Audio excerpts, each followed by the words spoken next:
টি-20 বিশ্বকাপের আগে বাংলাদেশের ব্যাপক প্রস্তুতি। ইংল্যান্ড, অস্ট্রেলিয়া সহ 4 বড় দলকে আমন্ত্রণ জানাবে বিসিবি। আমাদের প্ল্যানটা ছিল যে এই মাসের শেষের মধ্যে আমরা এটা করতে পারবো যোগাযোগটা, কিন্তু কারণ আমাদের যেহেতু কোভিড ইনফেকশন রেটটা কমে এসেছিল অনেক। বাংলাদেশের ক্রিকেটে লিটন দাস সপার সম্ভাবনার এক তরুণ। নিউজিল্যান্ডে তার পারফরমেন্স অবশ্য বেশ করুণ। শুধু ক্রিকেট নয়, পুরো ক্রীড়াঙ্গন নিয়ে কাজ করছেন মাশরাফি। গড়ে তুলেছেন নান্দনিক এক স্পোর্টস একাডেমি। ক্রীড়াঙ্গনে বঙ্গবন্ধুর জন্মশতবার্ষিকীতে বর্ণিল উদযাপন। ক্রিকেট থেকে ফুটবল শ্রদ্ধা ভরে করেছে স্মরণ। আজকের স্বাধীন বাংলাদেশে দাঁড়িয়ে আমরা যে আপনাদের সাথে কথা বলছি কাটছে, এটাই কমপ্লিট বঙ্গবন্ধুর লিডারশিপে এটা হয়েছে। বঙ্গবন্ধু শেখ মুজিবুর রহমানের জন্মশতবার্ষিকীতে তাকে শ্রদ্ধার সাথে স্মরণ করছি। চ্যাম্পিয়ন্স লিগের রাতে মুখোমুখি হচ্ছে লাৎসিও আর বায়ার্ন মিউনিখ। অ্যাথলেটিকো আর চেলসির ভাগ্য যাবে কোন দিক?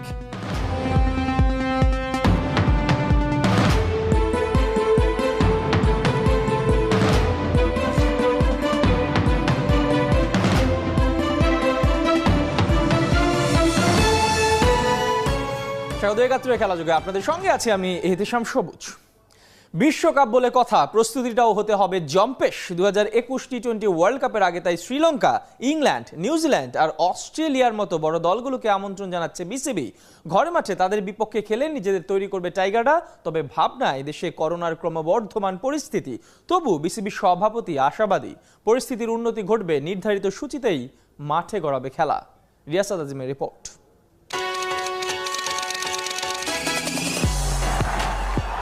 Terrific shot, one bounce into the pickets, beautiful drive, flowing drive through the offside, stand and deliver. নানা আক্ষেপ থাকলেও গেল 2 দশকে বাংলার ক্রিকেটের অর্জনের গল্পটা সমৃদ্ধ। জাতির জনকের জন্মশতবার্ষিকীতে বিসিবির পরিকল্পনায় তাই ক্রিকেটের মেগা ইভেন্ট।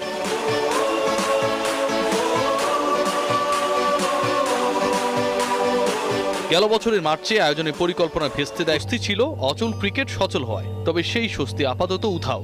নতুন করে করোনার বিস্তার আর আসন্ন আন্তর্জাতিক সূচি বিসিবির ভাবনার ডাইমেনশনে পরিবর্তন এনেছে।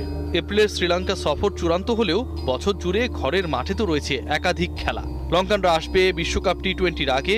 বিসিবি স্বাগত জানাবে ইংল্যান্ড, অস্ট্রেলিয়া, নিউজিল্যান্ডকে। আছে একাধিক অ্যাওয়ে সিরিজ। সামনে আমাদের অনেকগুলো ইন্টারন্যাশনাল হোম সিরিজ রয়েছে টি-20 ওয়ার্ল্ড কাপের আগে। কোভিড সিচুয়েশনটা যেহেতু একটু ওর্স্ট, সেটা কি কোনো ধরনের থ্রেট ক্রিয়েট করবে কিনা ইন ফিউচার? ব্যাপারটা এটা বলা এখন খুব মুশকিল, কি হবে সামনে এটা প্রেডিক্ট করাটা খুব কঠিন। আপকামিং সিরিজগুলো কিছুটা হলেও কোভিড সিচুয়েশনের কারণে শঙ্কায়। এটা এখনও শঙ্কায় আমি দেখছি না, কারণ আমার ধারণা আমরা তো একবার পেরেছি এটাকে এই যে ট্রান্সমিশনটাকে কন্ট্রোল করতে তো আমরা পেরেছি, আমরা চেষ্টা করলে আবার পারবো।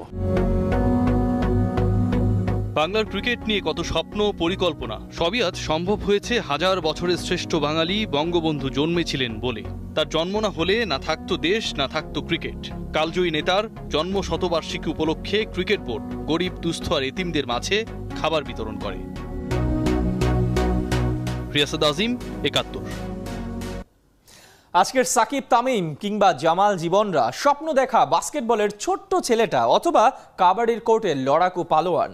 ক্রীড়াঙ্গনে যারা নিজেদের স্বপ্ন মিলিয়ে নিয়েছে তাদের সেই স্বপ্নের কারিগর, স্বপ্নদ্রষ্টা কিংবা পথ প্রদর্শক ছিলেন একজন, বঙ্গবন্ধু শেখ মুজিবুর রহমান।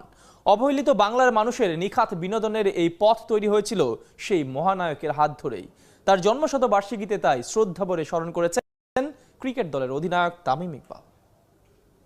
বঙ্গবন্ধু শেখ মুজিবুর রহমানের জন্মশতবার্ষিকীতে তাকে শ্রদ্ধার সাথে স্মরণ করছি। তিনি স্বপ্ন দেখতেন বাংলাদেশ একদিন খেলাধুলার মাধ্যমে সারা বিশ্বে পরিচিত। আজকে এই বিশেষ দিনে বাংলাদেশের সকল স্পোর্টস পার্সনদের জন্য আমাদের তরফ থেকে রইল শুভেচ্ছা আর শুভকামনা।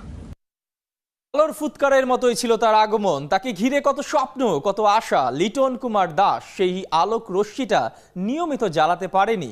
6 বছরের ক্যারিয়ারে ফর্মে ওঠা নামা। এই সিরিজে ভালো তো অন্য সিরিজে আবার মন্দ। নিউজিল্যান্ডে এই ওপেনার থাকবেন ভীষণ চাপে। তার অতীত রেকর্ডের পরিসংখ্যান তাই তো বলে। রহমান পেয়ারের রিপোর্ট। তার ব্যাটিং চোখের শান্তি, অপলক দৃষ্টিতে দেখার মতো। ব্যাট হাতে সৃষ্টি সুখের উল্লাসে মেতে ওঠেন লিটন কুমার দাস। বাংলাদেশের হয়ে ব্যক্তিগত সর্বোচ্চ রানের ইনিংসটা তার দখলে। স্কিল, শক্তি, মনোসংযোগ আর সৃজনের অপূর্ব সমন্বয়ে ওই ম্যাচে ফুল হয়ে ফুটেছিলেন লিটন। জিম্বাবুয়ে সিরিজ যদি হয় এই ব্যাটসম্যানের প্রতিভার বিচ্ছুরণের মঞ্চ, তবে ওয়েস্ট ইন্ডিজের সাথে ঠিক পরের সিরিজটাই তার ক্যারিয়ারের অপ্রিয় এক সত্য। আলো ছায়ার খেলা যেখানে চলে হরদম, ক্যারিবিয়ানদের সাথে ওডিআই সিরিজে মোটে 36 রান ওর ব্যাটে। পরিসংখ্যান সবসময় সঠিক কথা বলে না, মেধার মূল্যটাও বোঝা যায় না। লিটনের ক্যারিয়ার এখন যেখানে, তার চেয়েও ভালো অবস্থানে থাকার সামর্থ্য তার ছিল, আছে। দৃষ্টি সুখকর যার ব্যাটিং, তার মোট 40% রানই জিম্বাবুয়ের সাথে। স্পিনের বিপক্ষে দারুণ শক্তিশালী, স্ট্রাইক রেটটা বাড়িয়ে নেন শর্ট বলে। দেশের মাটিতে রেকর্ডটা তুলনামূলক ভালো, 3 ওডিআই সেঞ্চুরির 2টাই বাংলার বুকে। দুরন্ত এক ব্যাটিং প্রতিভা, ফ্রি স্ট্রোক মেকার, ফ্লিক খেলতে ভালোবাসেন, শটটা ভালোও খেলেন। বেশিরভাগ সময় একটু ফাইনালে খেলতে চেষ্টা করেন, সেটাই কাল হয়। বাংলাদেশের সবশেষ নিউজিল্যান্ড সফরে 3 ম্যাচে ইনিংস ওপেন করেছিলেন লিটন, 3টাতেই আউট হন 1 রান করে। বাংলাদেশ দলের মতো নিউজিল্যান্ডে লিটনেরও ব্যর্থতার বলয় ভাঙার মহা পরীক্ষা। লিটনের একের চক্র ভাঙার খেলা। রহমান পেয়ার, 71। বিশ্বকাপটা হাত ফসকে বেরিয়ে গেছে, ভাগ্য সহায় হয়নি বলে। তবে ক্রিকেটে ভারত, অস্ট্রেলিয়া কিংবা ইংল্যান্ডের চেয়ে কোনো অংশেই পিছিয়ে নেই 2 বারের ওয়ার্ল্ড কাপ ফাইনালিস্ট নিউজিল্যান্ড। আর তাই 3 ওয়ানডে আর টি-20তে টাইগারদের জন্য অগ্নি পরীক্ষাই হবে। কিউদের স্কোয়াডে ম্যাচ উইনারের অভাব নাই। ওদের সম্পর্কে ধারাবাহিকভাবে জানাচ্ছে খেলাযোগ। 7ম পর্বে কাইল জেমিসনের কথা জানাচ্ছেন মাদিয়া সান। উচ্চতায় 6 ফিট 8 ইঞ্চি, তার উপর high arm bowling action, perfect landing, সবকিছু মিলিয়ে এক্সট্রা বাউন্স আদায় করতে পারেন। আবার ফুল লেন্থে বল করাতেও আছে বিশেষ দক্ষতা। টেকনিক বা গতি বিবেচনা করলে একজন আধুনিক ফাস্ট বোলারের যা যা প্রয়োজন তার সবকিছুই আছে কাইল জেমিসনের। কতটা কাঙ্ক্ষিত কাইল জেমিসন সেটার একটা শোডাউন হয়ে গেছে এবারের আইপিএল নিলামে। কেবল আন্তর্জাতিক ক্রিকেট শুরু করা এই ফাস্ট বোলারকে 15 কোটি রুপিতে কিনে নিয়েছে কোহলির দল রয়্যাল চ্যালেঞ্জার্স বেঙ্গালুরু। এমনকি আইপিএল এর দলটা একটা বিশেষ ভিডিও প্রকাশ করেছে, যেখানে দেখানো হয়েছে অন্য দল যাতে জেমিসনের দিকে হাত বাড়াতে না পারে সেজন্য অকশন লিস্টে থাকা অন্য খেলোয়াড়দের উদ্দেশ্যমূলকভাবে বেশি বিট করেছিল বেঙ্গালুরু। নিউজিল্যান্ডে ঘরোয়া ক্রিকেটে খুব বেশি খেলেছেন তাও কিন্তু নয়। 42টা টি-20 আর 30টা ওয়ানডে খেলা জেমিসনের সংক্ষিপ্ত ক্যারিয়ারে উইকেট নিয়েছেন নিয়মিত, বিশেষ করে 20 ওভারি ফরম্যাটে বরাবরই উইকেট টেকার, ম্যাচ উইনার। পরিসংখ্যান বলছে এখন অবধি 55 বার ব্যাটসম্যানকে আউট করেছেন জেমিসন। 7 রানে 6 উইকেট নেওয়া ফিগার। নিউজিল্যান্ড তো বটেই 20 ওভারের খেলাতে চতুর্থ সেরা। ঘরোয়া একদিনের ক্রিকেটেও নেই ব্যতিক্রম, উইকেট নেওয়ার কাজটা করেছেন নিয়মিত। আন্তর্জাতিক ক্রিকেটে 3 ফরম্যাট মিলিয়ে মোটে 16টা ম্যাচ খেলেছেন জেমিসন। তবে ওডিআই বা টি-20 ইন্টারন্যাশনালে নিজের সামর্থ্যের কিছুই দেখাতে পারেননি এখন অবধি। দেখাতে যে পারেননি এটাই বাংলাদেশের জন্য হতে পারে ভয়ের কারণ। বোলিংয়ের সাথে লোয়ার অর্ডারে ব্যাটিংয়েও কার্যকরী, বিশেষ করে ঘরোয়া ক্রিকেটে লং বাউন্ডারি মারার কাজটা করছেন নিয়মিত। তাকে পরিকল্পনা অনুযায়ী খেলা বা খেলানোটা বড্ড জরুরি। তাতে আন্তর্জাতিক ক্রিকেটে নিজের সামর্থ্য দেখানোটা আরও বিলম্বিত হবে। নিউজিল্যান্ডের আগামী দিনের সম্পদ মানা হয় যাকে, সেই কাইল জেমিসনের। মাদিয়া সান, 71। একদিন নড়াইল হবে বাংলার ক্রীড়াঙ্গনের প্রাণ কেন্দ্র, এমনই স্বপ্ন দেখেন মাশরাফি বিন মুর্তজা। সেই লক্ষ্যেই প্রতিষ্ঠা করেছে স্পোর্টস একাডেমি। দেখভাল করে নড়াইল এক্সপ্রেস ফাউন্ডেশন, অর্থায়নে বেসরকারি প্রতিষ্ঠান আইপিডিসি ফাইন্যান্স লিমিটেড। একাডেমির শিক্ষার্থীরা জায়গা করে নিচ্ছে বিভিন্ন বয়স ভিত্তিক দলে। ফাইম রহমানের রিপোর্ট। অনেক দিনের লালিত স্বপ্নকে বাস্তবে রূপ দিয়েছেন বিশ্বসেরা অলরাউন্ডার সাকিব আল হাসান। ঢাকার অদূরে গড়ে তুলেছেন ক্রিকেটার তৈরির কারখানা মস্কো সাকিব ক্রিকেট একাডেমি।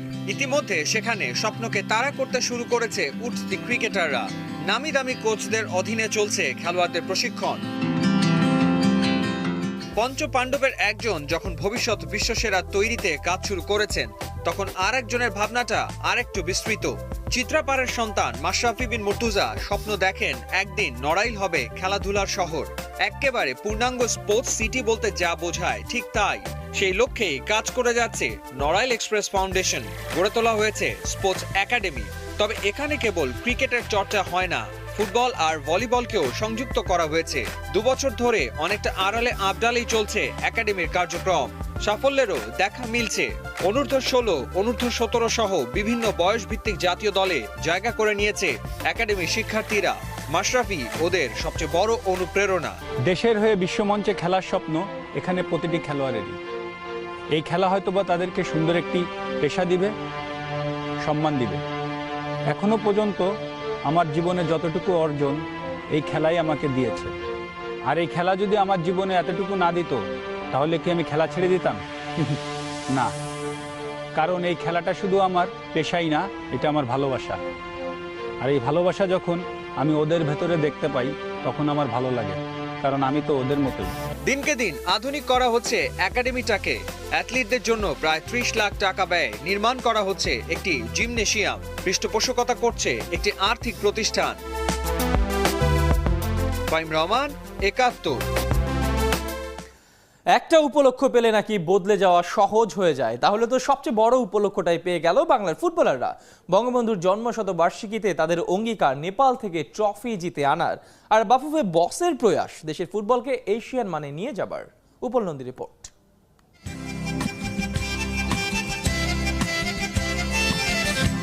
শোনো একটি মুজিবরের থেকে লক্ষ মুজিবরের কণ্ঠস্বরের। জাতির জনক বঙ্গবন্ধু শেখ মুজিবুর রহমান বাঙালির পথ প্রদর্শক, বাঙালির মুক্তিদাতা। দেশকে ভালোবাসতেন দেশের প্রত্যেকটা মানুষকে, ভালোবাসতেন ফুটবল। বঙ্গবন্ধুর সাফল্য ছিল ফুটবল মাঠেও। 1940 থেকে 1948 টানা 8 বছর ঢাকা ওয়ান্ডারার্সের জার্সি গায়ে মাঠে নেমেছেন। অধিনায়ক হিসেবে শিরোপাও জয় করেছেন। আজকের স্বাধীন বাংলাদেশে দাঁড়িয়ে আমরা যে আপনাদের সাথে কথা বলছি, কাটছি, এটাই কমপ্লিট বঙ্গবন্ধুর লিডারশিপে এটা হয়েছে। বাঙালি জাতির অনুপ্রেরণার এক নাম বঙ্গবন্ধু শেখ মুজিবুর রহমান। তার জন্মশতবার্ষিকী দেশের ফুটবলারের জন্য স্পেশাল। দিনটিকে স্মরণীয় করতে এটাই বাফুফের আয়োজন। বঙ্গবন্ধু সবার চাওয়া বিশ্ব ফুটবলের মানচিত্রে বাংলাদেশের একটা শক্ত অবস্থান। আমি তো দেখতে চাই এশিয়ার একটা টপ টিম হতে, বাট এশিয়ার টপ টিম হতে গেলে আমার থেকে বড় কাজ হলো প্লেয়ারদের, কোচিং স্টাফদের এবং গভর্নমেন্টের কমপ্লিট পার্টিসিপেশন লাগবে। 211টা দেশের নাম্বার 1 গেম। এখানে ট্রেনিং করা, প্লেয়ার বানা, এদের সাথে ফাইট করতে গেলে আমাদেরকে মিডিয়া, পাবলিক, গভর্নমেন্ট, প্লেয়ার সবারই সাপোর্ট লাগবে। একা সালাউদ্দিন কি পারবেন বাংলার ফুটবলকে এশিয়ান মানে নিতে? মোটেও না। কাজটা কঠিন, দায়িত্বটা সবার। তবে এই লক্ষ্যের পথে এগিয়ে যাওয়ার শুরুটা হতে পারে নেপালের ত্রিদেশীয় টুর্নামেন্ট জয় করেই। আমাদের এই খেলাটা আমরা জিততে পারলে আমরা ধরবো যে এশিয়া মানের ফুটবলে আমরা একটা ফার্স্ট স্টেপ হিসাবে ধরে নিতে পারবো। বাংলাদেশ অবশ্যই ভালো খেলবে, আমাদের প্লেয়াররা অনেক ভালো করবে, এটাই আমাদের আশা। সর্বকালের সেরা বাঙালির জন্মদিনে প্রতিজ্ঞা করছেন ফুটবলাররাও, জিততে হবে